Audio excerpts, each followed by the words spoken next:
to the Humans vs. Retirement podcast with financial planner and retirement specialist Dan Haylett. In this podcast, Dan explores ways to help you overcome the behavioural, emotional and financial challenges of life after work. Join Dan for the journey where he will explore how our wonderful human brain will naturally fight against what it takes to live a happy, healthy and wealthy retirement. Dan will draw on years of expertise, experience and expert guests to solve the behavioural, emotional and financial challenges of life after work. Now, on to the show.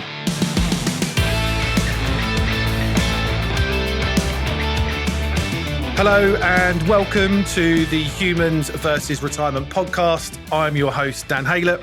And on today's episode, I am really excited to have a conversation with the VP of Technology for RFG Advisory, behavioural finance instructor and expert in flow theory, Dr. Jordan Hutchinson. Dr. J, welcome to the Humans vs. Retirement podcast. I'm happy to be here. I'm excited. We've had some conversations previously and I'm super excited to dive into your specialist subject and talking about your research and your work over the last 10, 15 years around social connections and relationships and how that affects the retirement transition. But also that specialist subject that I know you've done huge amounts of work on. And it really intrigues me of flow and how that's rooted in kind of identity and identity shift. So really looking forward to that. But look, first, I'd love for you just to give us a brief rundown of your career and how you find yourself where you are today. Yes, actually, like many people in financial services in the wealth management world, I fell into it. I was actually playing college basketball and came home when didn't get many breaks. And so I would only get a few days for Christmas. And I came home and my father comes up to me and goes, "So what are you going to do when you graduate?" And it had never hit me. And this is at Christmas time in December, that I'm done, that school's done, basketball doesn't have another year. And so I started to panic a little bit and be like, I have no idea what I'm going to do, because my undergrad was in psychology and general business, which didn't really open tons of doors. And I was playing sports, so I didn't have internships. I didn't do anything that had lined up. And so I actually sped and started looking at graduate programs and started interviewing those. Actually took the entrance exam for graduate school one morning before an actual basketball game. So I took it all. It took all morning. It was like a few hours long, and so it was like 8 a.m. to like noon, and then literally 3 hours later, I was on the court playing a game. And so, looking at those different MBA and master's programs, I actually found a financial planning program. And it was one of the few pilot programs with the CFP board. And I loved the professors. The two women that ran that department were absolutely amazing.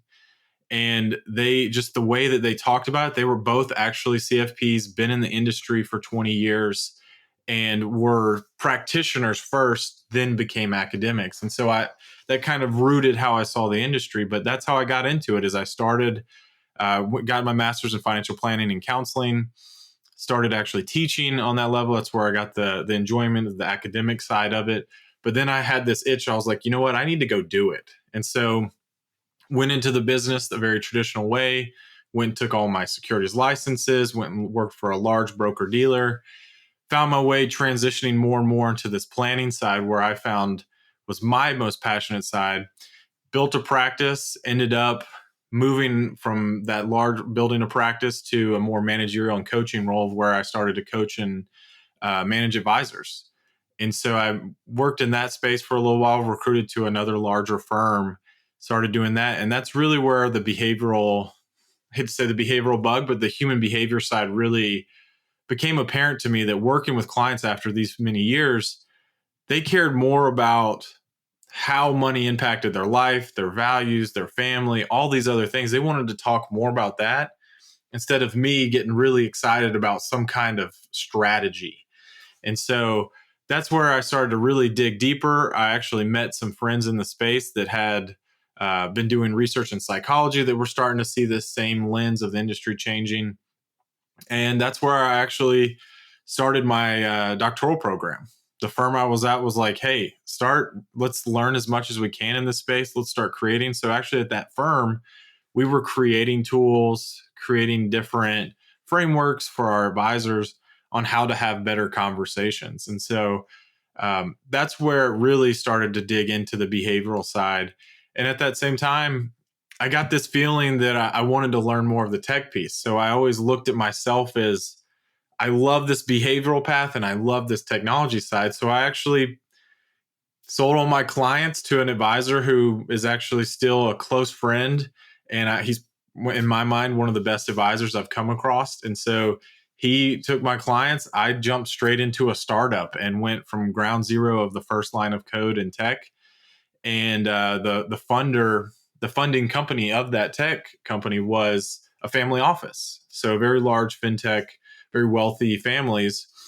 And we were building a product for them, and they enjoyed having that behavioral lens. And so it allowed me to keep with school, doing my academic research on financial advisors while building a product for financial advisors. And having been one, I felt like I could really empathize with them. So that's where I found myself in tech.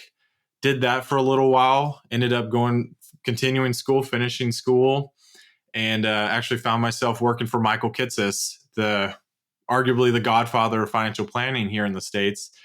And that's where I really started to see tech from the strategy side of how to use it. How are you building the tech stack for advisors? And then I paired that with how are you training and coaching advisors? Where does tech and behavior come into play?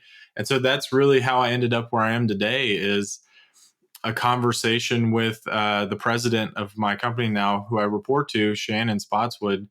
She knows that the future of our industry is human behavior and of good technology for an advisor, so that they can spend time with their clients and not be in the weeds of trying to figure out administrative tasks in the tech side. So that's how I got here today. And then through that process, I started teaching for the College for Financial Planning, and I teach their behavioral finance certification. So I get to fulfill both passions every day. So I'm pretty blessed and lucky for that.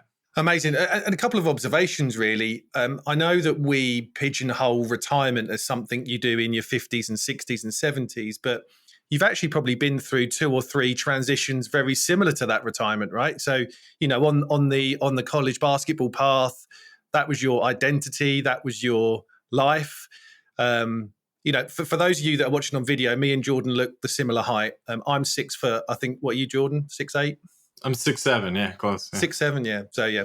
I mean, and you played very good, a high level of college basketball, and you transitioned from that to something else, and then again, as you said, you kind of transitioned to startup. You've gone into the unknown a couple of times, and that's effectively what a lot of people in transitioning from full-time work do, right? So not only have you researched this, but you've also kind of lived it to a degree, right? That emotional and behavioral kind of transition of what that looks like. Right. And I say this jokingly, and some people probably have used this term or heard it before, but sometimes I use the me search. It's like research, you do research, but you do some me search where I've tested things on myself, and some of my ideas are heavily, and like many things that we're all passionate about in this world, are heavily rooted in what we see, how we see the world, our lens, how we felt, what we've experienced. And some of that identity and like how that change is rooted in my life. And we can talk more about that now or later, but that's a huge thing I actually saw my parents go through, who both had very successful careers and found it hard for them to retire. And then for myself, changing, the change from a new role to go from one industry. I mean, most financial advisors, once you make it in the industry and you've been in the industry for that 3 to 5 year mark, you rarely leave, because you've got it. You're doing all right. You're paying your bills. You're able to afford a decent lifestyle. And so it was hard, and it was a big shift. And I'm very lucky that I had a family and a spouse that I could talk through that, because it's not the easiest to go, you know what, I think I'm going to completely change careers. And they're like, what? No. So she was very, very good and supportive in that situation, but she did a similar thing too. So we've, it might be the generations, but it was a big shift for sure. Yeah. And one that I've talked about before and relate to, I've done something very similar in that big shift from a really good career, working in corporate world, to understanding where's the value and what's my purpose. And I don't want to be struck with that identity forever. And having, the ability to really shift 180 degrees to go somewhere that looks very different. I think having what you said is right, and we'll touch on this, but no matter what age you are, that transition that you make, having a support network, a social network and relationships around you to be able to talk about and understand and have that, I think it's just so important, isn't it? So important. I agree. And maybe it's that I've got friends that are psychologists that were, probably that are guests on this podcast, and, friends of yours as well, that they were close friends in the industry that I had these conversations with. You know what? I think I'm going to leave and do this. And, they weren't going, Jordan, that's a terrible idea. They would ask, well, why? Like, what wants you to go down that path? And one of them was a financial advisor in that process too. It's actually the advisor who took many of my clients. And so it was so foundational to have those people to talk through, because if it was just my own decision, I probably would have never actually ripped the Band-Aid off. I would have just stayed in the same role for many years, and possibly could I have been happy? Maybe, but I don't know. I was lucky enough to make the choice. Yeah. So you are a doctor. The basketball reference is there for me with Dr. J. So for everyone that has some sort of knowledge of basketball history, they'll know what that means. And we're both Boston Celtic fans, and I love my basketball, so we could, but this is not the point of the podcast. But what I'm really interested is that doctor bit. So you got your doctorate and your PhD in what? Yeah. And so I love being associated with Dr. J. I see myself as a pretty good basketball player, but nowhere near to his ability, because he was one of the greats. And but I will gladly accept the Dr. J title, because when I finished, I remember you dropping that one in there, and it's I wear it with pride. But yeah, so my doctoral research, I actually studied financial planners because it was a network that I had close to me that I was very passionate about. And at that time, I was working more as that coach and advisor to advisors. And so I studied financial planners, and I studied a thing called flow theory. And so if flow theory is truly that state of deep absorption in an activity that's intrinsically motivating, that has defined goals and is enjoyable. So that's the academic term, but it's really being in the zone. When are you at your best? When are you at your optimal performance? And when you're having those states, you have higher well-being. And one of my things that triggered me to really think about it was I knew it because a lot of the early research in flow was on athletes. And so I knew that feeling from playing sports my whole life, having a father that was a very good athlete. He talked about just being in the zone, like being focused and not hearing the crowd and all these things. Little did he didn't have a name for it, call it flow, but he was teaching me just to be more focused and how to have that mindset of a strong athlete. But I wanted to study advisors and see that state, because flow's research was starting to expand into the workplace and how you could have these states at work, and they're a little different, which I'll touch on. But if you can have these states at work, you're going to have a higher well-being. You're going to complete more work. You're going to be overall more fulfilled in life. And one of my favorite things that I say I stand on the shoulders of giants, because there's many very strong academics that have built foundational research on flow that I expanded on. But there was a study about spillover effect of flow. And so if you have it at work, it spills over the energy into your personal life. And so that was so impactful to me as a father with young kids, having a spouse, all these things. If you're burned out at work and you're exhausted at work, then you're not going to be able to be at your best whenever you go home. And so that always just rang a bell in my brain And I was like, wow, if I could help other advisors and if we're having these experiences, then everyone's whole life could be better. And so I looked at it from on the advisor side, their job, so having advisor well-being, but then I also looked at it on how can you have these conversations with clients to help them have more fulfilling lives through certain transitions in their life. So kind of taking everything that you've done around flow and your thought process around those social connections and relationships, I'm curious to understand what you believe are some of the biggest challenges when it comes to this man-made invention that we've come to call retirement, right? Because it's something that didn't exist until we thought of it. But what do you think are the biggest challenges, and how do you think people can start to think about those challenges? One of the biggest things for me that I noticed, one is like being just like you in the trenches every day with clients.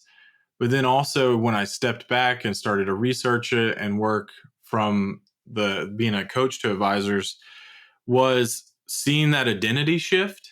And so that was really where I started to see it. For one, it gave me something to put a label on when I saw the difficulty of my parents trying to retire. My mother was a counselor for 42 years. And it was like me throwing every bit of training and knowledge I had to get her to finally retire, because it wasn't a financial thing. That was completely out of the picture. She had done a great job. She worked for where she had a pension. So like she was going to be financially stable, but she loved her job so much and found so much engagement from her work. And the same with my father, that both of them worked long careers where they loved it, but I saw that it was hard for them to see their identity change, where I say it in a joking manner, but whenever and I've used this before, but it's like you go from one day being this executive or this counselor, this person, you have this, and we've talked about this business card. And I'm using some of your framework, but then you go into retirement and you're now just the third person in line at the coffee shop or at Starbucks. And your business, like you've used, your business card changes. And so what does that look like? And many times we've never thought about that identity change. And so that's always been a huge thing for me to notice, is how does that tie in when you're going into retirement? That's a huge challenge, because a lot of times we have this white sandy beaches and hanging out with the grandkids, or, put the generic picture out there of it. And it's so much different because it's something we created, and you don't have to retire. There could be other ways to use your skills and wisdom. And so the biggest challenge for me that I've always seen is just how do you handle that identity shift? And not to give another sports reference in it, but that happens a lot of time with very prominent athletes. They have a really hard time leaving the game because that's all they've ever seen themselves as. And that's why some of them the statistics show that they burn through their money, because it's hard. It's not necessarily because they're not making it anymore. A lot of it's because they're trying to figure out who they are now. And I think that's why you have to talk about what's next. Some of them might need to become a coach, or do they have a nonprofit they're passionate about? So I'll stop there, but that's where I really think that it becomes a big factor, is that challenge of what does your identity look like post retirement? Do you think in the work that you've done and kind of real life observations with your parents, which is obviously, a wonderful real life reference point for you, do you think that that we don't fully understand how wrapped up our identity is in our job? Do you think that's, a lot of people I work with, until you start exploring the fact that they can and could leave their job, it feels to me as if they completely underestimate how wrapped up they are in it, and actually how much they value the vast majority of non-financial things as well, right? So surely you must have come across stuff that kind of resonates with that?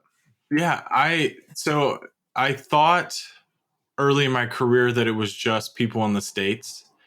That felt like the first thing that you say when you meet somebody is, "Hey, what do you do?" And that's us trying to create an identity for the person we've just met.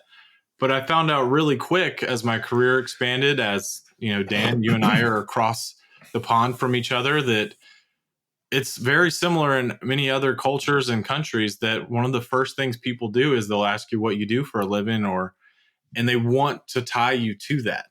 And then you'll forever be Jordan, the financial advisor, or Dan, the financial planner, like whatever title, you use. A lot of times that's what happens. And I think that because we're so ingrained in it, we spend so much time at work, we forget how much of our identity is tied to it until it's removed. And that's why I think when you lose a job or one of those identities is removed from you, why it's so painful. And that's another thing that with my research, I've talked about, that when you're an advisor working with a client through a transition like retirement, that you want to help them expand on their identities, because we all have more than just, hey, Jordan, the guy that handles technology for RFG. Like there's so much more to me than that. Is that one part of me? Of course. But do I want that to be the only thing you know me for? Absolutely not. And I think helping them see that there's more to life, and that's expanding on those identities, which is like, hey, you're also a partner in a relationship, you're a spouse. That's another whole identity, a whole life. You could be a parent, a grandparent, an aunt, an uncle. All of these different things start to expand. You could be involved in certain things that you're passionate about. There's hobbies. So like all of those talents and wisdom, we're just expanding your life. And so if one of those things gets removed, so job is removed, you got to remember you have this other list of all these items that are still really important to you, that are significant to you, that are a part of your life, that now you can deepen on those because maybe you've spent it all on work. But I'm in 100% agreement that until we start to explore and talk about outside of just work, we forget that that's how we only see ourselves, because we get stuck in the day-to-day of, going to work every morning, coming home, or if you're working remote, you're walking to the room next door, or you're, whatever it is, but you get stuck in your routines and you forget. And that's why it's so powerful to work with an advisor to have those conversations. I think, one thing that I'd love to explore with you, just to kind of finish off on the identity thing, or kind of, carry that forward a bit. I think this, work to me is the dominant identity that you have. And although you do other things, they get completely over dominated by the fact that you are Jordan, the tech guy, I'm Dan, the financial planner, right? That's kind of, that is the dominant identity that you have at work. I think the gift of retirement is that actually you have an ability to have smaller, multiple identities that all sit on a very similar level. And I don't think there's many other life stages that give you that opportunity to think about creating probably smaller, multiple identities that allow you to truly be you and find out what's happy. And you haven't got this one massive dominant, I'm at work.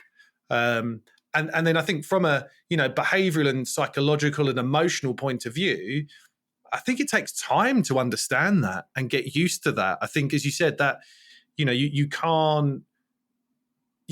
can't stop something you've done for 30 years and the next day you've now got you're a golf pro, you're a granddad or a nan or a grandma and a driver and a deck. You can't do that, right? So what do you see as a way to, or in your opinion, to prepare for this? Surely this is kind of multi-year, right? We need to be thinking about this sooner than what we truly believe we have to. Right. And I think it even can start, because just like you said, and we've both explored in many conversations before, that retirement's this man-made thing. We created it. Like it's like with different, laws and things and Social Security in the States here, like all these different things were put into place, and like all of it created a structure. But there's been some really cool research that's come out, and actually he's got a book coming out in June, is Hal Hirschfeld. He has a book called Future Self, and some research that hasn't been talked about often that he did, but I always promote it, is he did some research where he looked at people at their 29, 39, 49, 59, and on. And at these like landmarks in our life, we look back at our life and we think about, are we doing what we really want to be doing, our purpose? And if we're not, it could lead people into, quote, midlife crisis, or, you start to do something to try to prove to yourself.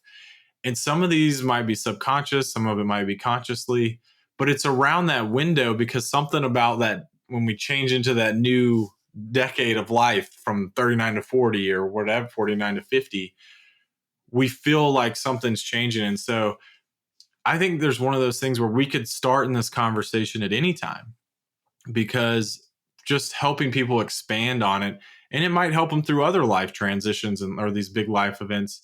And then it builds up to that big conversation at retirement, because that's a huge one when you're talking about that identity shift. But I think one of the biggest things is talking through it early. If you're working with pre-retirees, start talking about that and getting a framework, an idea, a whatever workbook. Like, we've talked about this in depth, but it's like there's so many different things just to open the door to that conversation, because it's hard if you just rip the Band-Aid off and you're retiring in 6 months. The next thing you know, you wake up one morning and you're like, all your routines are taken away. Your day-to-day process of, hey, I'm going to get up and I'm going to get dressed and, on my commute or whatever it is, it's all changed. And that's a lot of fulfillment and happiness is based in some of those routines. And hence why I see the bridge between flow and identity is those self-defining activities. That's where you're finding that flow state, is by doing those that are all tied to your identity. And that's why it's when you wake up each morning, you have these certain routines, you're used to that rhythm. You find that you get those relationships from work, and you get those relationships from all the people that you're doing business with. And that's a huge part of our fulfillment. And so to continue answer on that question, because I've kind of rambled off a little bit because this is an exciting topic. But the other one that I would say is that I always found quite unique, that the MIT Age Lab has come out with some research about diversifying your age of friends. And I've never, thought about it that way. But once I step back and reflect on it, for example, one of my neighbors, he's 70 years old, still works, has a great job. He, all of us in the neighborhood are predominantly, in a certain window of our lives. We have all younger kids. We're younger in some light. But he loves to just like converse with us and talk about like all kinds of things. He actually is probably in better shape than most of us because he's just so active. But sometimes I think about that helps him stay so youthful. And because he didn't look at retirement as like, oh, I hit 67 or whatever, I'm done. He's like, you know what? I still like what I do. I still can do a good job. I can still learn and try new activities, try new things.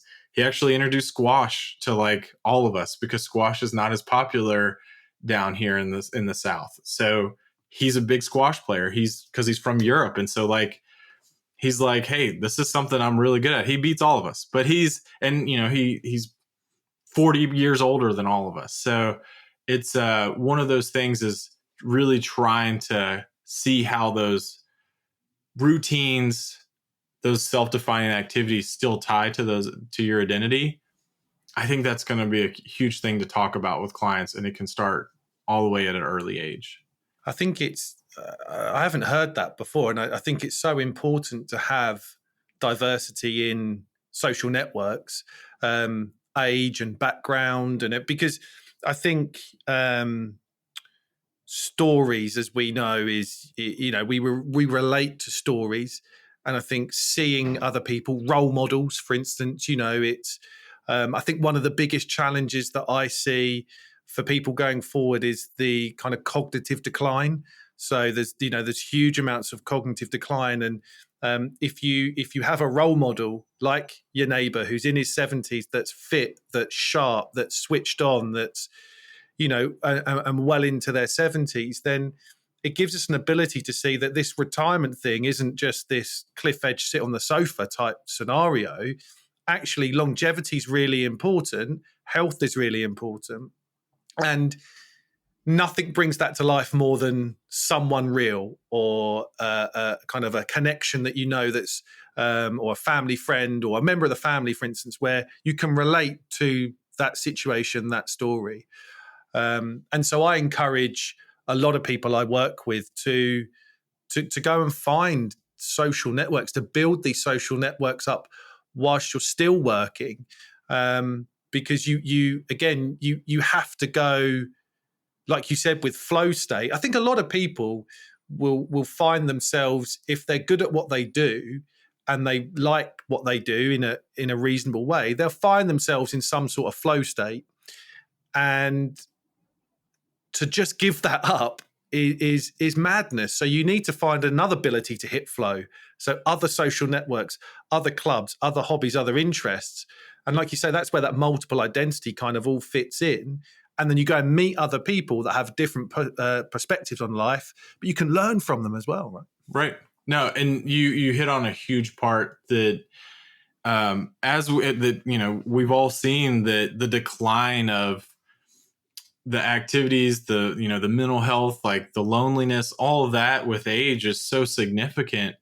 And it's hard because we almost, in the advisor role, have to push our pre-retiree and retiree clients to push themselves to kind of get out of their comfort zone in some ways, but to continue to expand and learn and try new things. Just because you're 60 years old doesn't mean you can't pick up a new task. I can't stand the saying, like, can't teach old dogs new tricks kind of thing, because I think that's a bad frame of reference. And there's actually some new research. There's a guy that's been studying flow for a very long time. He's aging, and so he's starting to study it in older people, because your flow state might not be, I mean, I know this, and I am creeping on 40 very quickly, but I can't go out there and shoot basketball and play like I used to. My knees and back just don't hold up like they used to.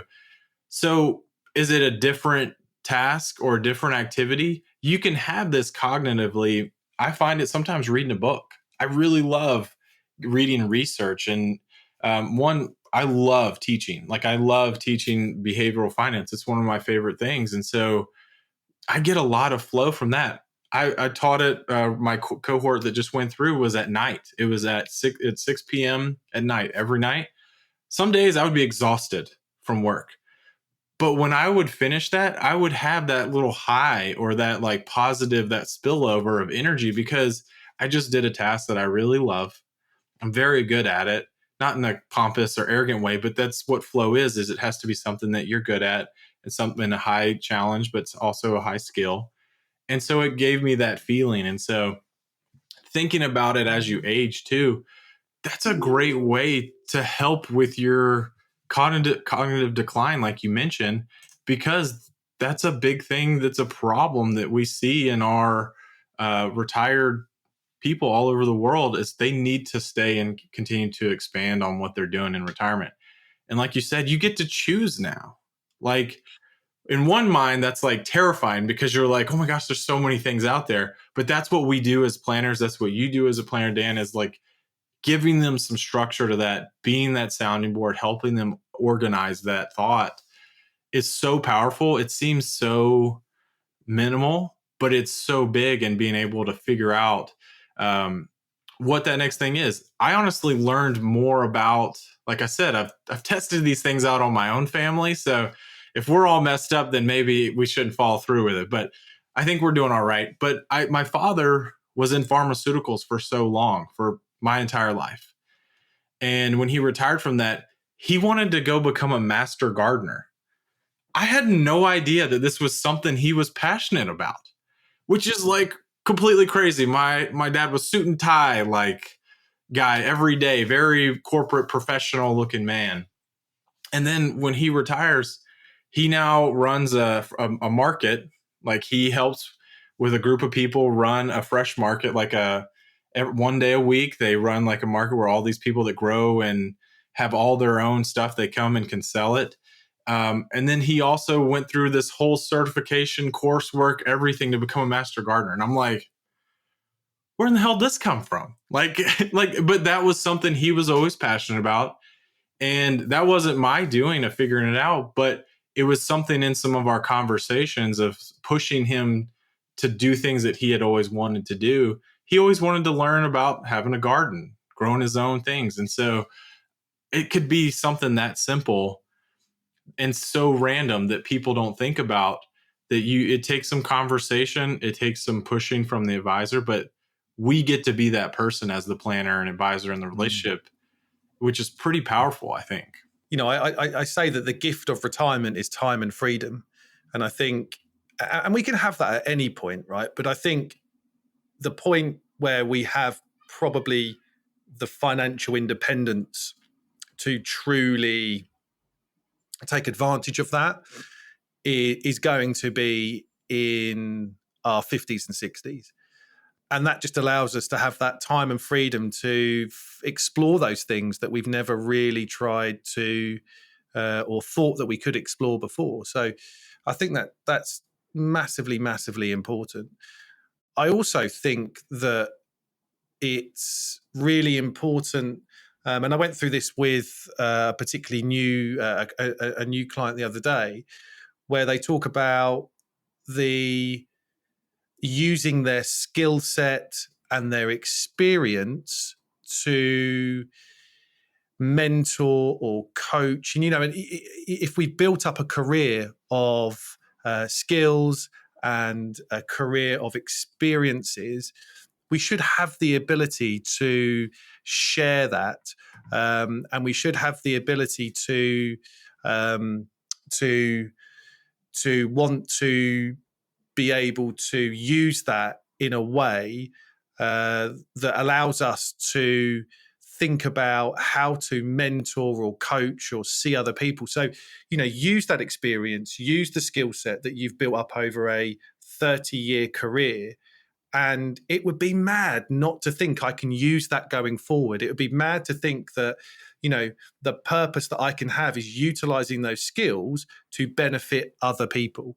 And I think if you're quite purposeful in that, and that can go off in different directions, it could be, you know, using your ability to create social networks in a corporate environment to take away to a fresh market that you can then galvanize a group of people to grow them. You know, those skills that your dad picked up are being used over here. And so I think just because you're moving on from something doesn't mean you shouldn't recognize all that experience and skill set that you've generated and that you've got to now go and shift somewhere else. So I think that's hugely important. Yeah, I think, and it's something that we can help individuals and families figure out, that thinking how to reapply some of those skills that or some of those gifts and talents and the wisdom is so powerful. And I think sometimes people forget. I know that working with one of the firms here where I'm located, they were one of the clients was an attorney and was so happy to be done. And he had all of this knowledge from being such a brilliant, legal-minded person. How could he reapply that in a way that gave him fulfillment? Because he wanted to pass on some of the knowledge, and he didn't need a financial compensation for it, but he wanted to help, and he wanted to give a benefit of the gift that he was given. And that started as like, we don't have an answer today. And that's okay. It started off as like, we'll park that. We saved it on, with, all of our information. And then we started to gradually go through it. And now that it's been planted, that seed's in their mind, when they're going through their day, they'll start to see things and be like, you know what, I can help with that soon. And that just like might light them up and might give some energy. And I think that it really starts with a simple conversation of just broadening that lens of how you can contribute. And so, yeah, do I want you to spend time with family and travel? And if you play golf, or whatever it is, play tennis, I don't know whatever sport, but you can only do those so much. And there's so much that you need to find that flow and that engagement, that fulfillment, and be in that zone. And as we've discussed, that you can get flow from social relationships. You can get it. How do you think when you see a team pick your sport, it could be football, basketball, whatever, when they're just firing on all cylinders, that's because the team is at that flow state together. They're not thinking like, hey, let me pass the ball, let me lead him a little bit because I know he's fast. Like, no, it's just going, and you're just the pass is just going there, and the next thing you know, goal. Like that's the rhythm and the experience. The same can happen in life when you're talking to somebody, when you're building relationships. And I've seen it with clients, and it's been quite rewarding to see it when it clicks and they're able to see it. And you can use that too when we talk about, this is not as an exciting topic, but it's something that we go through as planners. But I had a client one time, her husband passed away. And it was a very hard conversation. Yes, we had that technical side and we dealt with all the mechanical side of the financial planning piece. But she was really struggling to find engagement after that. Her kids were coming to the meetings, really trying to help mom. And we were trying to really figure out all those things. And literally out of this situation, we found that she had stopped knitting. And so she picked it back up. Something that small, she even came back to that meeting 90 days later and goes, Jordan, I forgot how much I loved knitting, and like I could lose track of time. And it's very difficult. I have no idea how to knit. And it's amazing when some people are good at that. They can build beautiful quilts, beautiful things. And so she found so much value and purpose from that because she was building stuff for family, doing things. And she just found engagement. She found like a group of other people that were doing it. It just started to expand. And that opened so many more relationships for her. It helped her through that challenging time, because she lost one of her identities, which was being a wife, and now she's a widow. And so it changed. So just like in retirement, we change our jobs, we retire to a new identity. The same can happen in our life events in life. And so it's so important to find those activities that are self-defining to us. I think that's such a powerful story to kind of start to wind down on. I think, and you've been through it as a financial planner and now working with many financial planners in the States, that kind of, that loss of identity through the death of a spouse early is such a big transition that, and I've seen it before where you work so hard on this transition to retirement as a couple, and then in 2 years' time, you're just getting started, and then something happens, and the spouse left over has to go through the transition again. And I think, understanding that it is a transition, it's part of life's rich tapestry that allows us to do other transitions, and it's one of many. But I think, that, the ability we have to be flexible and adaptable is one thing that I think we need to take through into retirement, because just because we retire doesn't mean that we're on the kind of the downward curve. There is so many more different avenues that will cause us, joy, sadness, grief, opportunity, that we need to make sure that we're in the mindset to navigate. So I think it's such a powerful story to kind of wind down on. I'm interested to ask you some questions as we start to wrap up. And I'm asking these questions of everybody on the podcast. Now, I'm going to take you back to something you said earlier on that we both do actually agree on, and we're both very similar in age. I think I've just hit 40, so I'm slightly more. I'm creeping up on it. It's coming real close. But you can never start early enough, right? You can never start early enough thinking about what life looks like, what's important to you. So I am intrigued if you have thought about or have an understanding of what your, in quotes, retirement looks like. So I've thought about it some, I think for me, because like I said, I always want to test things out on myself, and I'm a very existential thinker. So I think about a lot of things probably more than I should. But I've thought about it a little bit. For me, I definitely want to have involvement I have 2 children. I hope that I can have involvement in their lives, if not their kids' lives. The other 2 things I've thought about and I promised this would be retirement to my spouse, because she went through with me changing jobs, identities, getting a doctorate, all kinds of things, while she's also very successful in her career. So it's been, we've had to have a very open communication, but I would love to learn more about like law. I actually like, if I could find a way to audit law school somewhere, or just, who knows by that time what, law school or to become an attorney would be like, but I would just want to learn that. And then also my other thought, because I've thought about, somewhat in the power of threes, I really love coaching and teaching. And so if I could do it, I would love to share my knowledge of basketball to high school or any level, because I feel like the stuff that I learned playing in college, the stuff of having a father that was a successful athlete, was things that they don't necessarily teach you until you've already made it to a certain level. And I would love to share some of those. And I just got so much fulfillment by being like giving that service of almost the educator of it to another generation. So I have thought about it a little bit. It's not clear, but those were some like very abstract thoughts that I would love to do if I had the opportunity. And I think, like you said before, though, isn't it? You take the skill set, like we talked about, the experience that you've had over the last 10, 15 years and will have until you get to a point that might become a reality.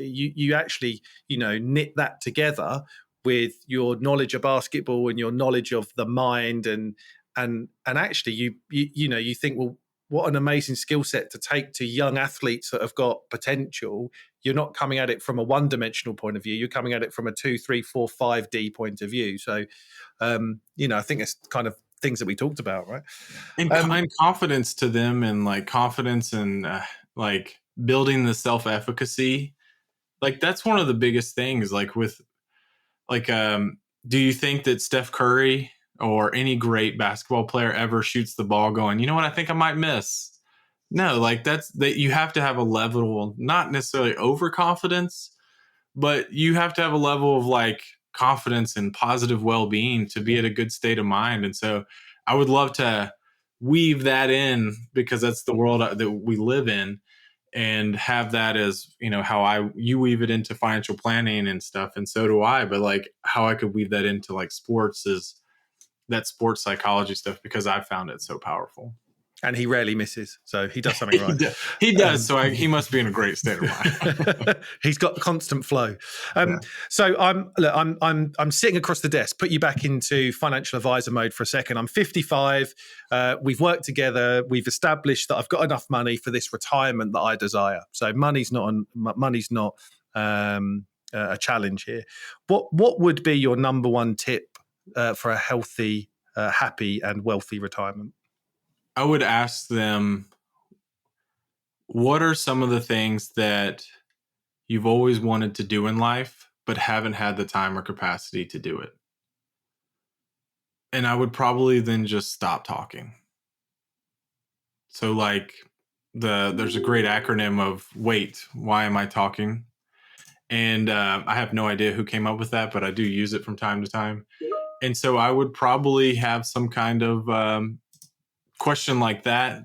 Think about, or what are the favorite things about your current career, or and go through some of those conversations. If I would like to believe if I went through some kind of value sort or some kind of priorities conversation with them, so I'd have that as a frame of reference. But I would really try to expand on what was most fulfilling to them in their current life, like their job, whatever those things are. So to figure out how we could bridge some of those to retirement.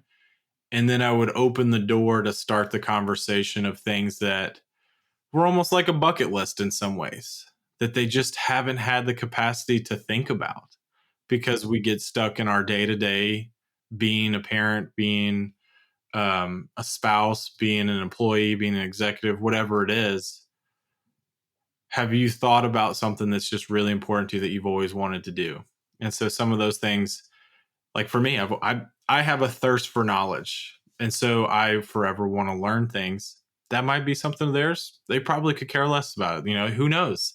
But you would learn so much from the client if you just give them that space to start to, and I wouldn't expect an answer from them, but I would say I'd give them some good pause and some good quiet time to let that sink in and make them feel that they had some time to explore. But I'd open that door. That would be me. It's a great door to open, and actually a great kind of last point. I think that question is wonderful. And for listeners to take that away, you're thinking about this. Actually, one of the real big things to think about is what are the things that time has stopped you from getting to, and dream big, because we get one shot at it. Our go years, as I've defined them or stole that kind of phrase, but we do start slowing down physically, mentally, in our early to mid 70s, apart from your friend that plays squash, but there are exceptions. But we start to probably slow down, so it's really important to define and dream big early on. So, Jordan, you've answered so many questions, and it's been such a wonderful, wonderful conversation. And I want to thank you so much for your time all the way from Atlanta, Georgia. So thank you so much for your time and your wisdom. I'm definitely coming over, and we're definitely catching a Celtics game at some point in the future. So thank you so much for sharing everything with us today. And thank you, everyone, for listening to the Humans versus Retirement podcast. It's been an absolute pleasure to have you with me today. Until next time, take care. Goodbye. Thank you for listening to the Humans versus Retirement podcast. Subscribe to be notified when new episodes become available. We would love to have you along for the journey. If you like what you heard, then we would appreciate you taking a few minutes to leave us a review. And lastly, if you want to explore your retirement plans further, download our free 7-step retirement GPS toolkit linked in the show notes. The information covered and posted represents the views and opinions of the guests and does not necessarily represent the views or opinions of TFP or Dan Haylett. This content is not intended to be a substitute for professional advice, so please always seek the advice of professionals with any questions you may have regarding your retirement.